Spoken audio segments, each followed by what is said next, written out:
Life inside Wandsworth.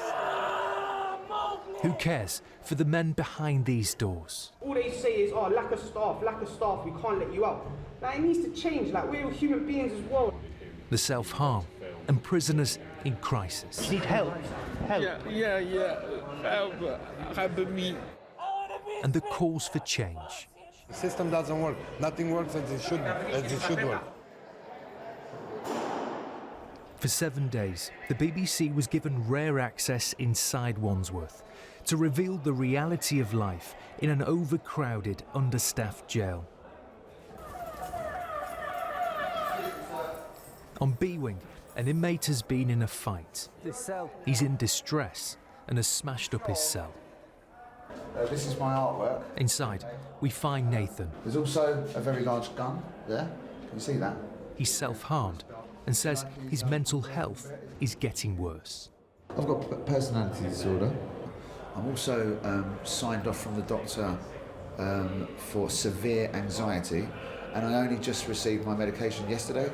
Are you asking for help from people? Yes, I am asking for help, but the service seems to be so slow. And Nathan isn't alone. So many here are in crisis. It's my house. No good. On our final day in Wandsworth, this man came to see us. We can't show it, but every inch of his body is covered in cuts. He's in distress and speaks little English. Are you getting mental health help? Yeah. I is crazy. No sleeping every day. Sleeping. I can't.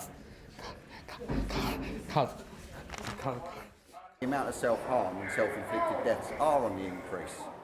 For prison officers like Steve Johnson, the demand never stops. What's the pressure like? If you can't look after vulnerable people, all right, in a safe environment, all right, people will get hurt and people will die. Do you think lives could be saved if there were more members of staff? Definitely. There are demands all over Wandsworth. Half the inmates here are foreign. Many can't speak any English. Are you from Romania?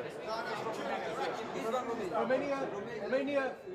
So many Romanians. I'm from Romania, Bucharest. Like Nikolai and Raduta.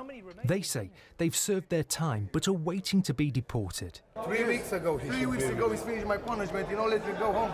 Do you want to go back to Romania? Yes, I want to go back. I don't want to come back here never. I'm from Romania, but it doesn't matter where you're from. But human rights are human rights. Because I don't have hot water, no TV. But not everyone wants to return home. This is Gia's cell. There is very worse. Not happy with his cell, but proud of his life outside. What were you in for? Pickpocketing. How much were you stealing a day? 2,000 or 3,000 per day.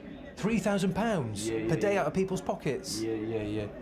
And I'm feeling proud of it. You're proud of it? Yeah, I'm going to do it again. Astonishing stories. These are the pictures the governor here wanted people to see, to understand the need for reform. I think it's important for anybody that doesn't really understand prisons to understand the pressure that we're under and what reform can do for us. Is that why you've let the cameras in, to see all of this? Absolutely, yeah, because I think the public need to understand what prisons are about today, and they need to understand what reform will actually bring. The ambition to fix our prisons, to end the waste of lives lost behind bars. Ed Thomas, BBC News, Wandsworth.